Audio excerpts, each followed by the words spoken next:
तो खबर आपसे शेयर कर दूं क्योंकि वो खबर बड़ी रेलेवेंट है आगे की डिस्कशन की। मेरी इत्तला ये है कि at the highest level of power decisions ये एक फैसला हो गया है कि इमरान खान साहब से तब तक डायलॉग नहीं होगा जब तक 9 मई के केसेस में उनका वाला केस जो उनमें बन रहा है और जो बात हो रही है उसका फैसला नहीं आएगा।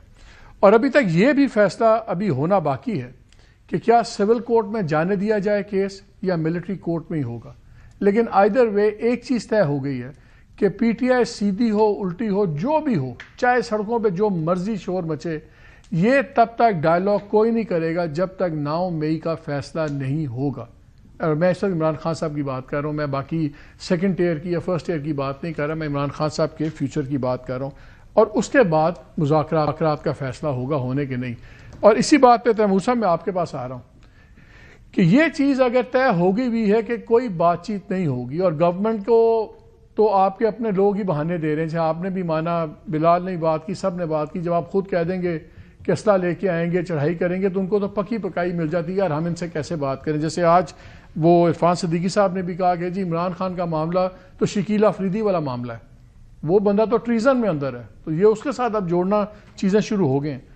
अगर ये तय हो गया हुआ है कि आपसे बात नहीं होगी और बाद में बात होगी जब एक बार ये 9 मई के फैसले हो जाएं, तो क्या करेगी पार्टी। हमें पिछले दिनों बहुत कंफ्यूजन नजर आई है। अभी आपको मैंने गंडापुर साहब का भी सुनाया कि जी सिविल डिसोबीडियंस की मुहिम अनाउंस कर दी लेकिन क्लैरिटी नहीं है, मिलेंगे तो पूछेंगे। अब हमें अब इतना आइडिया ये मिल रहा है कि शायद ये भी पोस्टपोन हो जाए सब कुछ। पीटीआई के पास अब ऑप्शंस क्या हैं? अब मालिक साहब, अगर जो आप कह रहे हैं अगर वो फैसला हुआ है तो वाकई हम तारीख से कुछ नहीं सीखे, ना 1971 के वाकयात से कुछ सीखे और ना एपीएस से कुछ सीखे।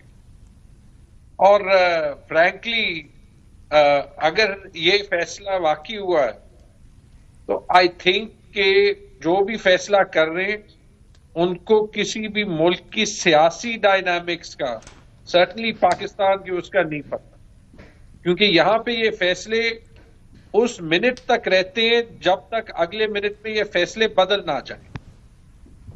तो ये हमने 1971 में भी देखा, ये उससे पहले जब ये फैसले स्पेसिफिक लीडर्स के अगेंस्ट हुए तो देखे। अगरतला कंस्पिरेसी केस उसी मुजीबुर रहमान के खिलाफ अयूब खान ने किया और उसी अयूब खान ने वापस लिया। हैदराबाद कंस्पिरेसी केस जो है वो वली खान और मुफ्ती महमूद साहब शायद थे या नहीं थे, शायद हाफिज साहब को बेहतर पता हो, लेकिन तकरीबन सारी जो मेन स्ट्रीम ऑपोजिशन लीडरशिप थी उसके खिलाफ रियासत पाकिस्तान ने किया और फिर रिवर्स किया। जो हाईजैकिंग केस था जो उसमें नवाज शरीफ को लाइफ इम्प्रिजनमेंट या डेथ, अभी मुझे याद नहीं है, वो हुई और उस वक्त उससे ज्यादा सीरियस और ब्लैक एंड व्हाइट फैसला नहीं लग रहा था और वो वापस हो गया। और वही देख लेना कि जब नवाज शरीफ के लिए लाल कालीन बिछा दी गई थी लंदन से एज ए कॉन्विक्ट आने के लिए, तो वो भी कोई फैसला रिवर्स हुआ था ना। लेकिन आज शेख रशीद साहब ने भी एक बात की, मैं चाहता हूं आप सुन लें, उस पर भी आप तीनों का कमेंट में लूंगा। जरा सुने शेख रशीद साहब ने क्या कहा, वो आपको मिलकर भी आए थे। मुज़ाकरात की इन्होंने कमेटी बनाई है, निकलना कुछ नहीं है क्योंकि कबर एक है, बंदे दो है, एक ने अंदर जाना है। और अगर मुज़ाकरातों के से कुछ ना निकला तो फिर जोडो कराटे हैं और बैंकॉक के शोले हैं। आप एग्री करते हैं उनके असेसमेंट से? नहीं, मैं इसलिए नहीं एग्री करता कि इस जो जीरो सम पोजीशन में हम अपने आप को डाल के ऐसे जो है वो लूज लूज सिचुएशन को हकीकत बना देते हैं, इसकी जरूरत नहीं है। मैं जो है वो दोबारा इस पे आ जाता हूं कि अगर हम सीखना चाहते हैं तो आप बांग्लादेश के क़याम के इवेंट्स देख लें, तो बहुत एंड तक वो रिवर्स हो सकता था। सिर्फ बार बार अपने डिसीजन पे टिके रहने ने जो है वो नहीं किया। यहां पे फर्क ये है कि ये मुल्क जियोग्राफिकली इंटीग्रेटेड है, यहां पे हर किसी को पता है। मिसाल के तौर पे मेरे ख्याल में मिलिट्री ट्रायल अगर इमरान खान का किसी ने करना है, वो तो पूरी दुनिया को पता है कि इलीगल है, लेकिन उसका नुकसान इमरान खान को नहीं होगा। इमरान खान को तो तो जेल में है ना। वो तो अगर सुप्रीम अगर कोर्ट ने कह दिया लीगल है तो फिर लीगल हो जाएगा, लीगल हो जाएगा।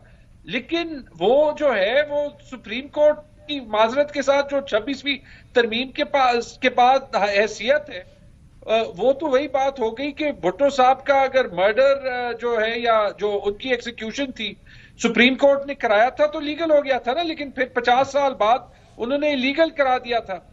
ठीक है, इससे बात करते हैं। मुझे अर्जेंट ब्रेक लेनी पड़ रही है, कुछ टेक्निकल इश्यूज आ रहे हैं, उसके बाद आगे ये बात चलाते हैं। अगर आपसे भी पूछेंगे कि निगोशिएशंस अगर नहीं होंगी तो फिर क्या होगा। Let's take a break.